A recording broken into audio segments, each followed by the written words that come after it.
Les mystères de l'argent, 3 éléments à savoir. Ici Zahra Issani, coach et formatrice en quête de sens, transition de carrière pour mieux passer à l'action. Je suis aujourd'hui avec Véronique Berthiaume. Bonjour Véronique. Bonjour Zahra. Bonjour. Écoutez les amis, vous allez écouter cette vidéo certainement, on est en plein été ou peut-être à la fin de l'été. Mais là on gèle et on est 15 mai à peu près là, oui. On est gelé. Mais bon, c'est pas grave, on a pris rendez-vous, donc on y est. On voulait faire ça à l'oratoire, on y est aussi. Donc on y va. Véronique, j'ai envie qu'on parle de ton livre parce que ce livre-là m'a beaucoup touchée. On parle d'argent féminin, je t'ai rencontré au Salon du Livre. Donc Véronique, dans ton livre, il y a 3 éléments que je trouve importants à mentionner quand on parle d'argent. Le premier, c'est les modèles. Le deuxième, c'est les croyances.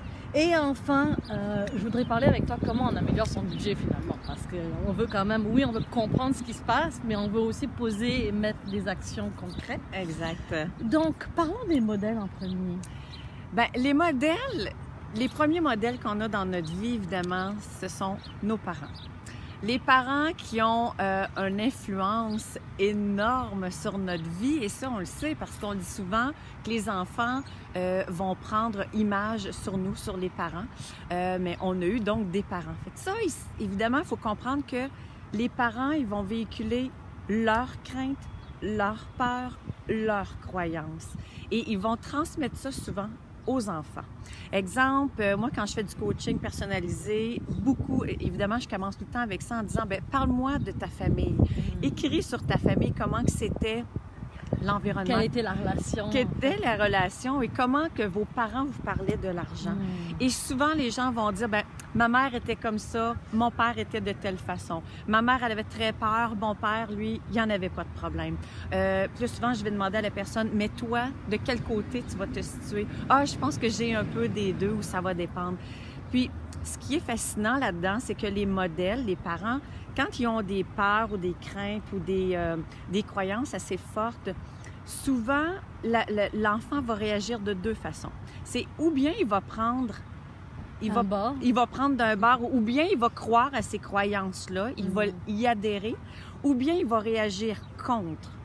Donc, exemple, un parent qui a très, très, très peur de l'argent, qui dépense pas, qui fait très, très attention à son argent, parfois, l'enfant va faire la même chose, ou soit qui va être contraire, c'est-à-dire qu'il va complètement dépenser parce qu'il va se dire, ben moi, j'ai vécu beaucoup dans le contrainte, on m'a empêché de dépenser ou on ne pouvait pas dépenser dans la maison, donc moi, j'ai décidé de dépenser tout mon argent. Là, donc, c'est souvent... la réaction. Je suis complètement en réaction dans ce cas-là. Exactement. Et ça, bien évidemment, ça a des incidences sur notre situation financière. Et quand on repense à ça, quand il faut aller un petit peu en arrière, ben c'est là qu'on peut réagir par rapport à ça. Et toi, au niveau de ta relation à l'argent, parce que là, c'est bien beau de dire « eux », là, mais nous, en fait, j'aimerais ça savoir, toi, comment c'était dans ta famille? Est-ce que tu as acheté des croyances? Enfin, comment ça s'est passé? C'est une très bonne question, Zahra, parce que ma mère, elle m'a toujours dit 2 affaires. Et ça, j'en parle dans mon livre. La première chose, c'est qu'elle me disait, Véronique, il va toujours avoir de l'argent. Donc, peu importe ce qui va se passer dans ta vie, il va toujours avoir de l'argent. Et ça, c'est arrivé dans un moment de ma vie, quand je le rencontre dans le livre, c'est qu'à un moment donné, je me retrouve avec 30 000 $ de dette, 30 000 $ de dette. Et là, je dois justement faire tout cet exercice-là que je fais. Et là, je me suis dit, est-ce que j'adhère à cette croyance-là que ma mère m'a dit? Est-ce qu'elle, j'y adhère? Et oui, parce que c'est vrai qu'il y aura toujours de l'argent dans la vie autour de soi. Il y en a pour tout le monde. On n'en prend pas pour quelqu'un d'autre ou quoi que ce soit. Il y en aura toujours. On n'enlève rien à l'autre. On n'enlève rien à l'autre. Et l'autre croyance que ma mère souvent m'a dit, c'est toi, l'argent te file beaucoup entre les doigts. Toi, l'argent, tu n'as aucun contrôle sur ton argent, ça glisse entre tes doigts. Et ça, c'était très négatif dans ma vie. Donc, il faut regarder cette croyance-là, puis il faut juste dire, est-ce que j'y crois? Est-ce qu'elle m'appartient vraiment? Parce que ça partait de la vision de ma mère, de ce qu'elle voyait de moi. C'est vrai que quand j'étais jeune, je dépensais dans la musique. Moi, j'adorais la musique.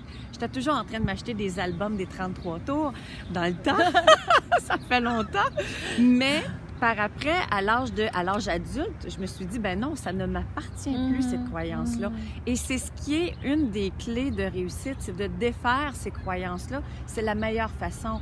C'est d'enlever son nez sur l'arbre pour avoir une meilleure vision de toute la forêt qu'on a devant soi et de dire, est-ce que ça m'appartient vraiment? Est-ce que j'y crois vraiment? Exactement. Et je te le dis, Zara, le jour que je me suis défaite de cette croyance-là, l'argent est rentré dans ma vie. Mais en fait, c'est qu'on met tellement de focus en fait sur cette histoire d'argent comme si c'était une finalité, une fin en soi. Oui. Tu sais que, puis je te dirais, écoute, moi aussi, il y a eu des problèmes d'argent, puis ça fait 3 ans, puis aujourd'hui, écoute, ça va très bien.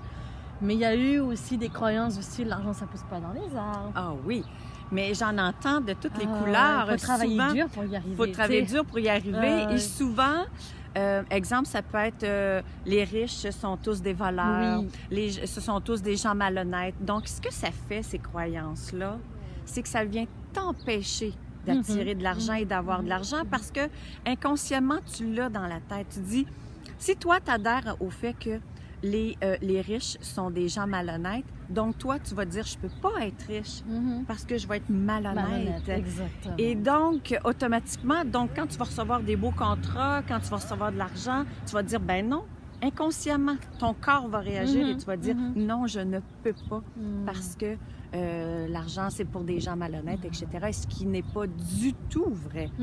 Pas du tout. Ça aussi, il faut la regarder parce que autant des gens riches que des gens pas riches. Oui. T'en as des deux côtés qui sont malhonnêtes et non malhonnêtes. Au niveau des médias, ce qui est véhiculé en général, c'est le riche, il a fait ceci ou exactement. il a fait cela, mais on parle moins des gens qui font du bien avec leur argent aussi. Et voilà, c'est un très bon point que tu apportes, Zara, parce que souvent, c'est ce que je vais dire aux gens. L'argent, si... Tu sais, les femmes, on va partir du principe, là, Zara, là, que les femmes adorent faire plaisir autour d'elles, de prendre soin de leur entourage, que leur famille, que leurs enfants soient bien. Dans ce temps-là, la femme, elle est heureuse. J'appelle ça le syndrome de Mère Teresa, qui est très positif et qui est très, très, très bien. Sauf qu'il y en a beaucoup de femmes qui vont dépenser et elles n'ont pas d'argent et elles vont s'endetter à cause de ça. Moi, ce que je dis, c'est justement le fait que tu fais de l'argent, tu vas pouvoir redonner à ta famille, redonner à ta communauté. Puis on a plus envie, en fait, parce qu'on veut partager. Exactement. Puis ce n'est que du positif. Ce n'est que parfait. C'est juste parfait. Donc, go. Finalement, on a vu les modèles, on a vu les croyances. Maintenant, concrètement, comment on améliore son budget? On part d'où? Parce que c'est sûr que là, on a observé notre vie, on commence à faire des liens avec les parents. On a mis dans le spotlight les croyances. La suite.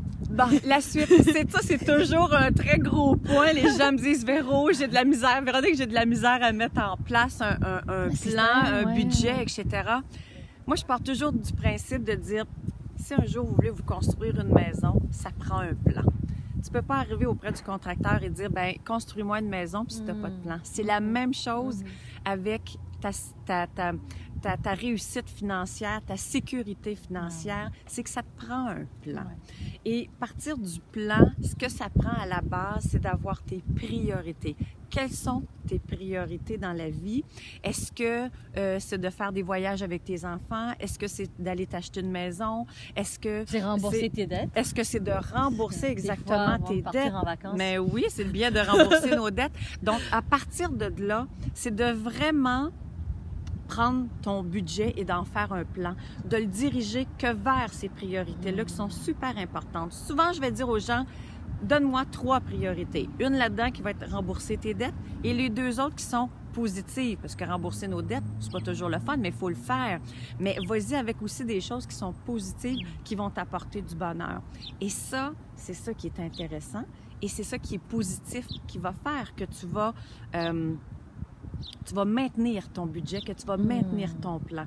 Puis quand tu vas avoir réalisé ce projet-là ou cette priorité-là, tu vas pouvoir passer à une autre priorité. Ce qui est difficile, c'est de ne pas se faire influencer par la société de consommation qu'on a autour de soi. Et les amis ou la famille qui va dire « Tu le mérites, vas-y, achète le don, mets le don sur paiement sur 2 ans, etc. » Et à un moment donné, c'est ce qui fait que tu perds complètement le contrôle de ton argent. En fait, j'ai presque envie de te dire aussi, ne serait-ce que les enfants, sais, on a tous bâti une carrière. Encore toi, tu travailles à temps plein, mais moi, je travaillais pas à temps plein. Enfin, je travaille pas à temps plein, qui fait que à un moment donné, ben oui, il y avait des dettes. Et ton 30 000, je le connais aussi, ce 30 000 là, mais il était côté dettes. Mais là, c'est d'arriver aussi à partager, à ne pas se sentir coupable en tant que mère, de ne pas pouvoir offrir des vacances, de ne pas pouvoir... tu sais, il y a certainement des mères qui nous écoutent actuellement. Totalement, mais ça, il faut pas être gêné d'expliquer. Enfin, moi, j'ai expliqué Exactement. aux enfants. Il faut l'expliquer aux enfants. Puis vous savez, les enfants, justement, ils vont apprendre de soi. Faut pas oublier qu'on part du même principe. Tantôt, j'ai parlé des croyances. Et quand on explique à l'enfant sans dramatiser, il faut pas dramatiser parce que le but, c'est d'avoir un toit, c'est de manger, puis c'est de se vêtir, puis c'est d'être capable de se véhiculer. Mais à part de ça, je veux dire, si on n'est pas capable d'aller à la plage, mais il y a des plages autour souvent de notre ville ou autre, ce qui est parfait, puis où est-ce qu'on peut aller. Donc, c'est tout simplement ça. On a de beaux oiseaux, je sais pas si vous les entendez. Ils sont juste à côté, là. Ils sont juste dans le bosquet. Je pense qu'il y a des nids. Oui. C'est vraiment quelque chose, j'espère que ça va donner correct dans le son. Mais ça devrait. Elles sont en train de parler d'argent. Oui, peut-être qu'ils sont en train de nous envoyer de l'énergie. Mais effectivement, je trouve que c'est un bon point parce qu'il y a eu un moment donné où, tu sais, on a peur en tant que parents on est tellement conscient de nos modèles. Ouais. C'est de dire, OK, est-ce qu'on leur dit, est-ce qu'on leur dit pas, est-ce qu'on veut pas les influencer, mais en même temps, ben, il faut qu'ils comprennent en même temps la situation. Puis les enfants, je vous le dis tout de suite, les enfants vont tellement bien comprendre. Puis vous savez quoi, souvent, faites-les participer au projet. Ça, maintenant, vous dites, hey, cet été, ou on s'en va en voyage, on va faire tel projet. On va essayer de ramasser de l'argent, des sous pour eux. Puis je vous le jure, les enfants vont tout faire. Ils vont aller chercher de l'argent auprès de grand-maman, de grand-papa. Puis c'est correct aussi. Puis ils vont expliquer. Puis ils vont dire, hey, moi, je veux aller à la plage. Puis j'aimerais ça avoir un petit peu d'argent. Puis vous allez voir, les gens vont l'aider pour ramasser. Oui. Puis l'enfant va être tellement fier de participer à cet événement-là, à cette priorité-là. Oui, puis c'est de même qu'ils vont apprendre aussi à parler d'argent. Et à faire de l'argent aussi. Oui, puis que le sujet soit plus tabou finalement. Exactement. Avant, on savait qu'il y avait des problèmes financiers. Oui. Ils n'en parlaient pas. Non, exactement. On entendait, on sentait que Exactement. C'était grinçant comme sujet. Exactement. Puis c'est là cette pression-là, ce stress-là, que ça exerce quand on n'en parle pas. Que ce que ça fait, c'est que lorsqu'on est stressé, on va faire de mauvais choix. De mauvais choix financiers parce qu'on va être pris dans le stress, dans l'incertitude, dans l'insécurité. Et c'est là que ce n'est pas bon qu'on va faire souvent de mauvais choix. Donc, il faut tout enlever ça. Génial. Alors, à toi qui nous écoutes, donne-nous des commentaires. T'es une maman, tu vis d'un problème financier, écris-nous, pose-nous des questions. On va les lire, on va les regarder. Vraiment, tout autour de la vidéo, tu as des liens aussi à télécharger, donc profites-en. Tu auras le lien aussi de Véronique qu'elle va me donner. Je vais l'inscrire aussi sous la vidéo sur YouTube ou même sur Facebook, peu importe l'endroit où vous êtes.